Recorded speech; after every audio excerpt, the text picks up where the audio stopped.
Hi, I'm Dr. Courtney, Jesus Professor, and in this episode of Prophecy 101, we're discussing a false prophecy from Eric Metaxas. I like Eric Metaxas. I see him as a smart and articulate teacher of truth and faithful servant of Jesus.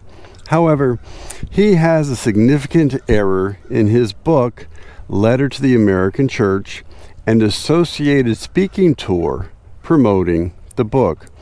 Metaxas raises a lot of good points that are worthy of discussion and consideration.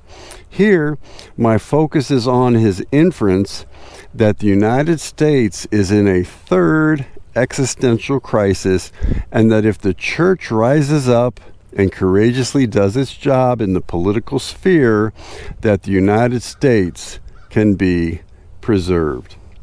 The first two existential crises that Metaxas speaks of were the Revolutionary War and the Civil War. Metaxas makes an analogy between the church in the United States today and the church in Germany in 1933, and Metaxas says, "This is our third existential crisis in which we could cease to exist as a nation unless the church arises. The church did not arise in time in Germany, and as a result, satanic evil was unleashed in Europe." Metaxas continues, I really wish that I were speaking hyperbolically, but it's my very sober estimation that we are precisely where the German church was in 1933 or 34, and most pastors and Christian leaders are saying, we'll be okay, we don't need to get radical. Well, still Metaxas speaking, I wish that were true. I don't think that's true. So the question is whether the church in America will repeat the nightmare of the church in Germany, or whether we will heed the prophetic voice of Bonhoeffer. The error that Metaxas is making that makes this a false prophecy is the clear inference that the United States has not already reached the point of no return, that somehow sufficient courage and action by the church could preserve the United States as a whole.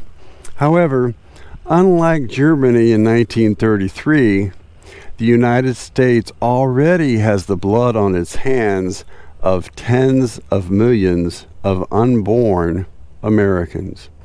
We would do well to remember that there came a time in the history of Israel and Judah that even the national repentance under the leadership of King Josiah was insufficient to preserve the nation.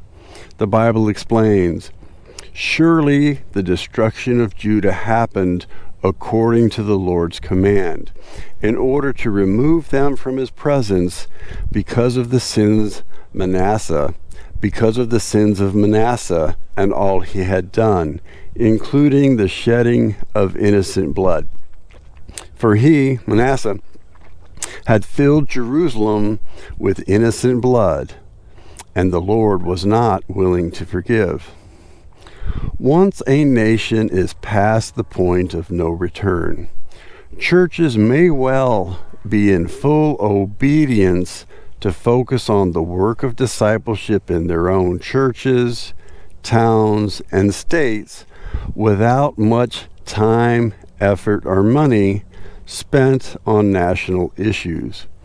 This seems to be the case for Rome at the time Jesus wrote his letters to the 7 churches in the book of Revelation.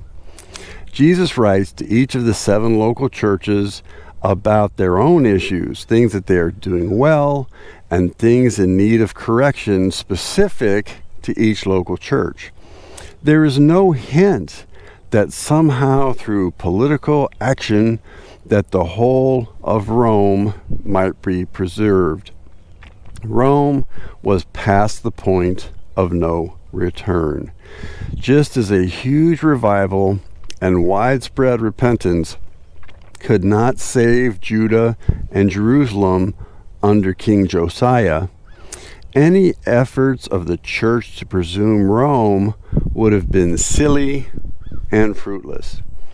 Jesus is speaking to the American church in 2024, but what he is saying is much closer to the letters to the 7 churches in Revelation than calls for widespread political activity on a national scale.